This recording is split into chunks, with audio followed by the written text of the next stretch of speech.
We do have some virtual participants in today's weekly Zoom vodcast. We have the Kellogg's. Hello! Hello! No, not Kellogg's Corn Flakes.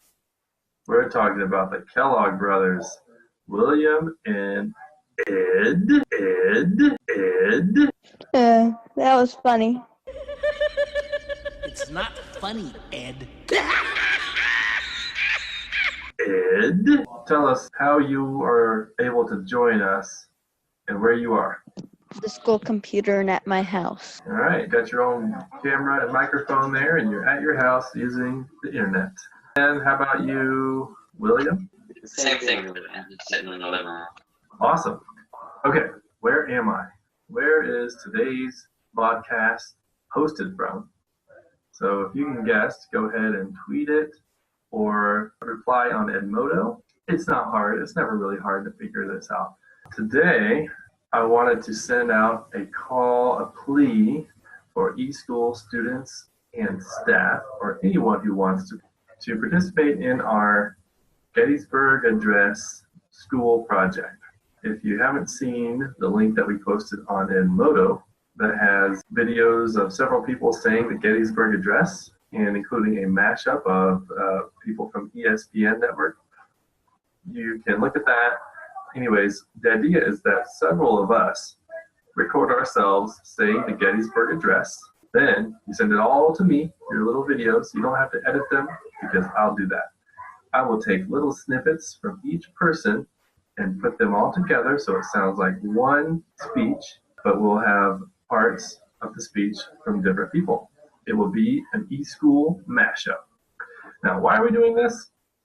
Is it just because Abraham Lincoln was such an awesome guy and this was a great speech and we just wanted to do this all of a sudden? Not necessarily. All that may be true, but tomorrow, April 15th, happens to be the 150th anniversary of the famous Gettysburg Address, which was a speech that President Abraham Lincoln delivered at the Gettysburg battlefield after the battle to commemorate the battlefield for those who died during that great battle. And that speech has become one of the most famous speeches in American history. So that's why we're going to do our own version of it. It should be fun.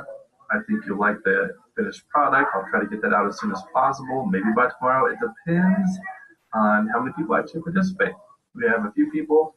Ernie, our principal, has said that the first 5 people that turn in their video to me will get a free, cool, awesome flash drive from him.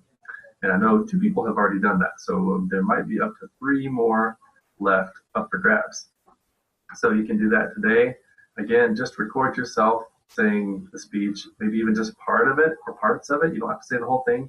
You just have to look into the camera, not look like a deer in the headlights, but look like you're sort of naturally saying it. You can act a little bit, dramatize it, whatever. It doesn't have to be completely serious necessarily, but don't make fun of it.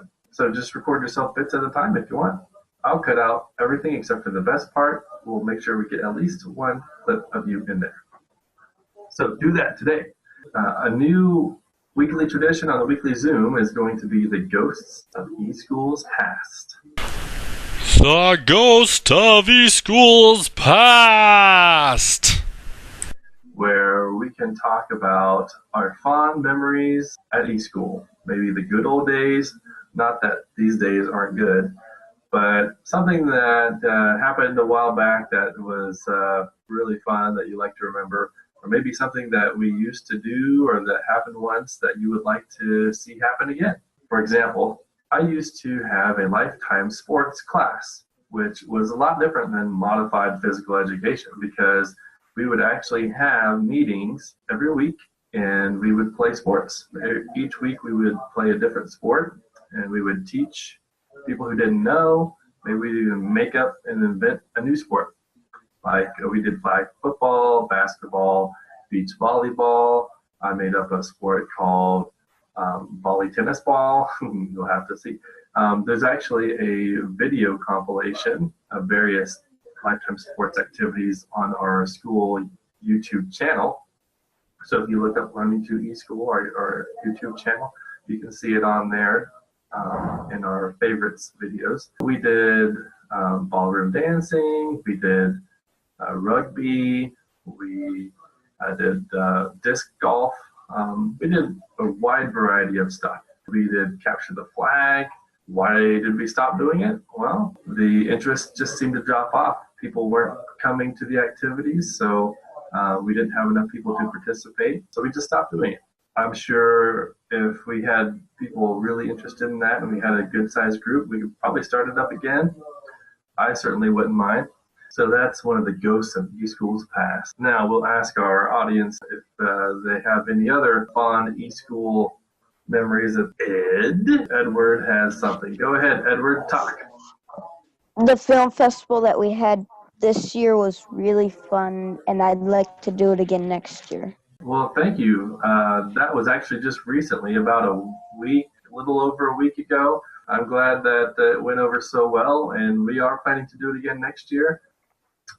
We have a whole year to plan now, so we know what's coming. You can already start working on your videos for next year if you like, and think of ideas how to make it even better. What was your favorite part about the film festival, Edward? The pictures. William, would you like to chime in about the film festival or about another fond eSchool memory? Well, I know not everybody got to do it, but the multimedia project, that was really fun, and seeing everybody else's get put together. I mean, it was kind of part of the film festival because some of them got put in there, but not everyone's did. But yeah, it was just really awesome to see how everyone put theirs together. And thanks for that feedback. Yeah, the multimedia project was the precursor to the film festival. I mean, the reason why we did the film festival is because of the multimedia project that we had this spring. We were hoping that students would enjoy working together and creating those on this day in history. Today is April 14th, 2014, 4/14/14. That's kind of cool. On this day in 1956, in Chicago, Illinois, videotape is first demonstrated. So for the first time in the history of the world, 1956, which is what, 58 years ago, videotape, the first video was demonstrated. And now here we are today, 58 years later. I'm recording this vodcast on video, streaming live over broadband internet, in some cases wirelessly, and I will digitally edit it in a few minutes and save the file and post it on the internet so everybody can watch it on YouTube or Edmodo or some other website. So just think about how far we've come in the last 58 years of video.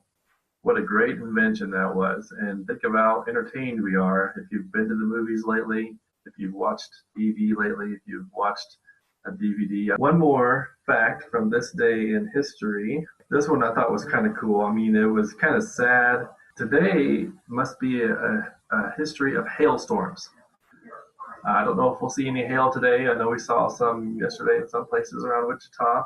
But in 1999, a severe hailstorm strikes Sydney, Australia, causing $2.3 billion, that's Australian dollars, in insurance damages. And it was the most costly natural disaster in Australian history, a hailstorm. Wow. Now, speaking of hail, going back a little bit further, the heaviest hailstones ever recorded weighed 1 kilogram, which is 2.2 pounds. Think about a 2.2 pound. Uh-oh.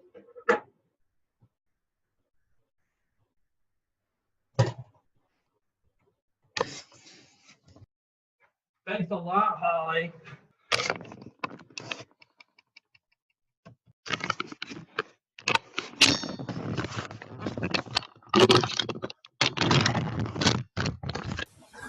All right. Can you hear me? Video. I'm back. All right. You can hear me good though, right? Every once in a while, the lights just shut off in my office because the person in the office next door has too much equipment that is sucking the power and it blows a fuse. I was talking about largest hailstones in history, 2.2 pounds, probably the size of like a grapefruit or something. So imagine these things are falling down everywhere. You don't want to be caught outside in that, right? Well, unfortunately, this happened in Bangladesh, which is right next to India. It used to be part of India. Unfortunately, 92 people died in that hailstorm. They got clocked upside the head by 2.2 pound hailstones. Oof. That's very sad. That's a lot of people. And those are very heavy pieces of ice. So hail seems to be a historical thing for April 14th. So watch out. Have an umbrella when you go outside. William says that would not be fun, and I agree. Our weekend review. What has happened at eSchool in the last week? Last Monday, our student Nicole Purvis received the 99% award. So she was nominated by one of her teachers and presented by Kate Hurt. There's a picture, we have a picture of her, and it's on our student spotlight page on our school website, learning2eschool.com. So congratulations to Nicole Purvis. Coming up this week, we have a lot of exciting things.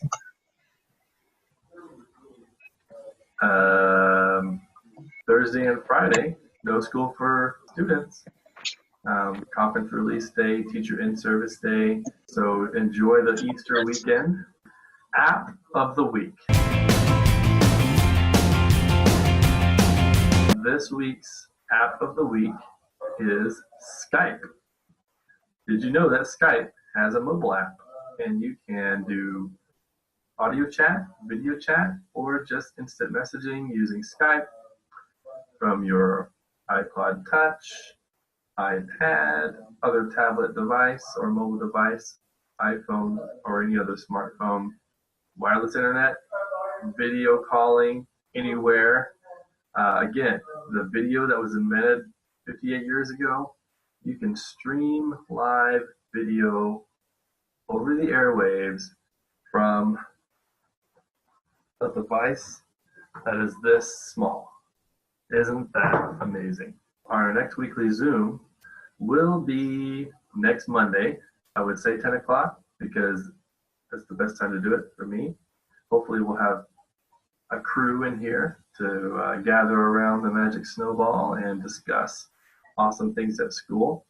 But stay tuned on Edmodo to find the exact time and to get the link to join. There's been suggestions of starting a book club at eSchool. I made a post on Edmodo. There's been some chat on Edmodo about it. We actually have done book clubs in the past. We did a dystopian book club that Tim O'Brien and Kate Hurt ran. That's whenever we as a school read the Hunger Games series. We've done book club type activities with The Big Read when we read The Hobbit last year and went and watched the movie. This year we read True Grit. I don't know what The Big Read is next year, but would you participate in a book club, and what kind of book club would you want to be in, Ed? I'd like to participate in a book club and one that you got to recommend books to everybody and read them at different times. I think that's kind of what Tim O'Brien had suggested, and I think that's a great idea. But we'll probably talk more about book clubs at the next weekly Zoom, because I would really like to get a lot of input from other teachers and students who would be interested in this kind of thing and what they think makes a great book club, and maybe what books that are coming out or have recently come out that they are interested in reading. I have put a suggestion for a book club this year on Edmodo, so you can go and read that. I'll just tell you it's about Atlas Shrugged. I think it's great timing for that. So you can add your input there, and we will talk more about that next time. All right, any last comments or questions from our audience today? Ed? Let's see how far we've come. Let's see how far we've come. Well, I believe it all is coming to an end. Oh well, I guess we're gonna pretend. Let's see how far we've come. Let's see how far we've come. This transmission has been recorded before a live, not in studio audience.